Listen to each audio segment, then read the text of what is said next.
Hi everyone, I'm Ali and welcome to the channel. Before we get started today, I just wanted to say a huge big thank you to all of you who have tuned into this channel and who have been making such kind comments. And I have to celebrate this milestone with all of you because without you it wouldn't have happened, and that is I have hit 1000k subscribers. So thank you so much for tuning in, and I look forward to you visiting the channel again and again in the future. In today's video I am going to go through how I'm using an app called Repper, which creates geometric patterns from source images to enhance a journal that I'm making at the moment for Amazon KDP. If this is something that you're interested in sticking around and taking a look at, then make sure that you hit the like and subscribe and stick around. If at any stage you feel like this app might be something that you're really interested in, there is a link in the description below, and that link is an affiliate link, and if you do purchase then I do get a little bit of money, but that goes toward creating this content for you. So let's jump across to the computer and I will show you what I'm up to today. Right, so I'm going to start off in Repper first off, and I've imported an image, and this image is one of these three bright ones that I brought in. They're kind of 80s inspired, but I'm going to stick with this one here. As I explained in my last video, you can upload lots of different images. This image was created in AI and I put it through vectorizer software, so that way when you zoom in you don't sort of lose any clarity, and if I zoom in now you can see it's kind of keeping its thing there. So I'm going to use some images from here in a journal that I'm creating. So let me show you how I go ahead and do that. So let's find a pattern that might be pretty cool. If you haven't seen this before, this is how Repper works. You kind of move your scroll around. You have different patterns that you can create. At the moment I'm on Kyra. I'm going to stay with this one. And I'm just going to come around. Oh, this is going to be so hard, isn't it, trying to pick something? Anyway, let's say I just want something with a bit of sort of background detail. Just bear with me here. All right, let's go that one. So I'm going to save that snapshot, and what that will do is it saves it down here at the bottom. And I'm just going to keep it as surface at the moment. I might even just change the effect here. Let's go for a honeycomb effect. All right, let's go that one there. That's fine, because it's just an example that I'm showing you today. So here we go. I've got those two down the bottom. Now I'm going to go click on this bottom one and come up to export. And when I export, I'm going to do this in a custom size.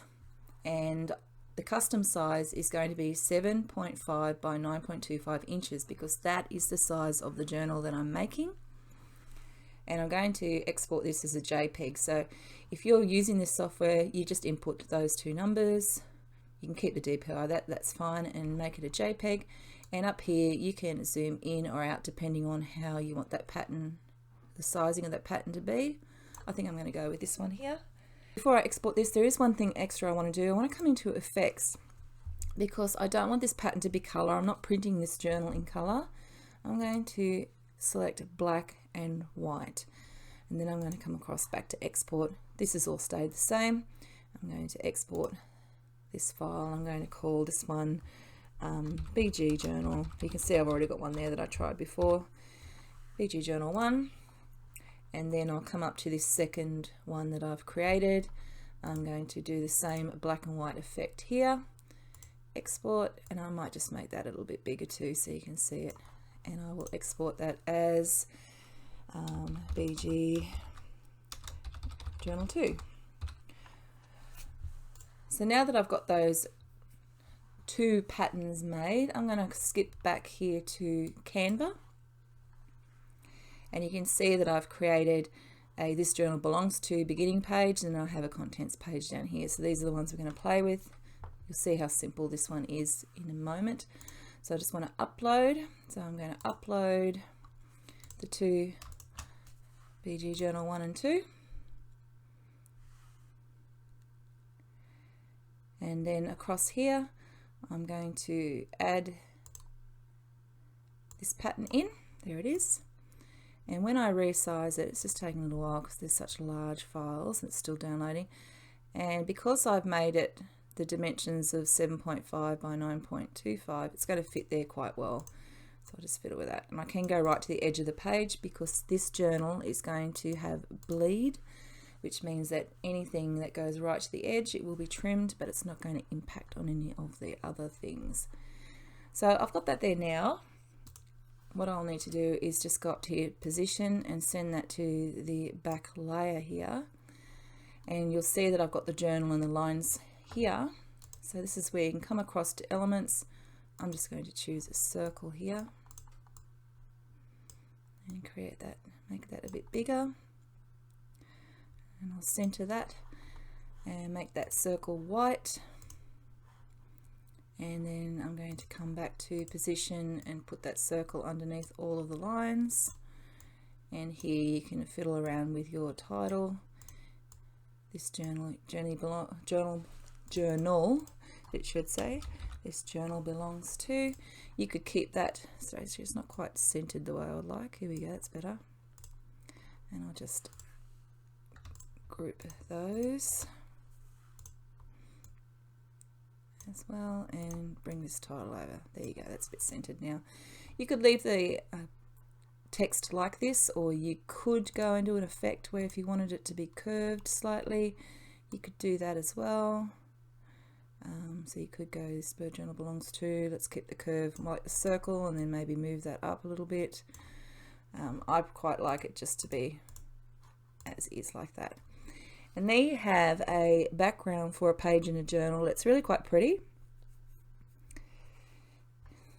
And you haven't had to use any of the other Canva elements here except for things like lines and circles and shapes and bits and pieces like that. So it kind of keeps it a bit original. So let's just drop the second one in here for contents page just for a good measure. So this was the one for contents. Same thing. And with this one, you might choose to, I'll just do the position. Yep, that's fine. Come over here to elements. This time choose a square shape and then resize that out. Now you'll notice that when you do this, you'll see some of those pink lines in Canva come up. I still use these as kind of a guide. I go a little bit over, but I try and keep the text within that.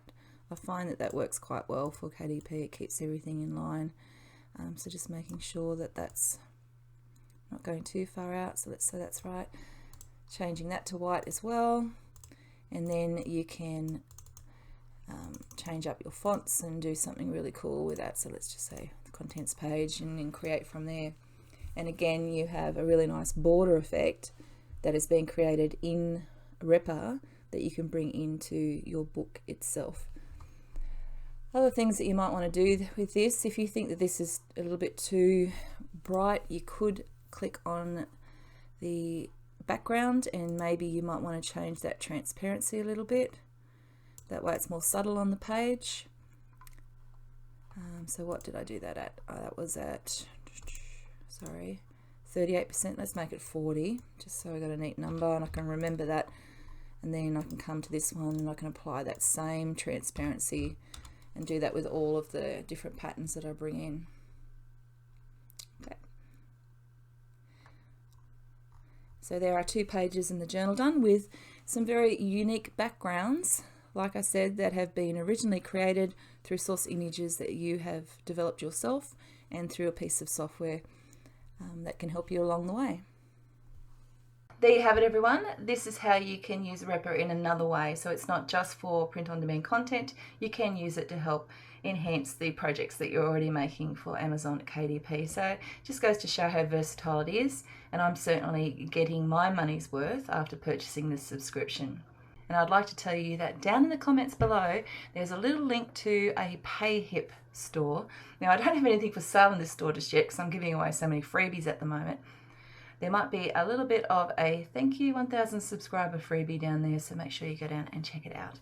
Until next time, have great fun creating your KDP books, and I'll see you in the next video. Bye everyone.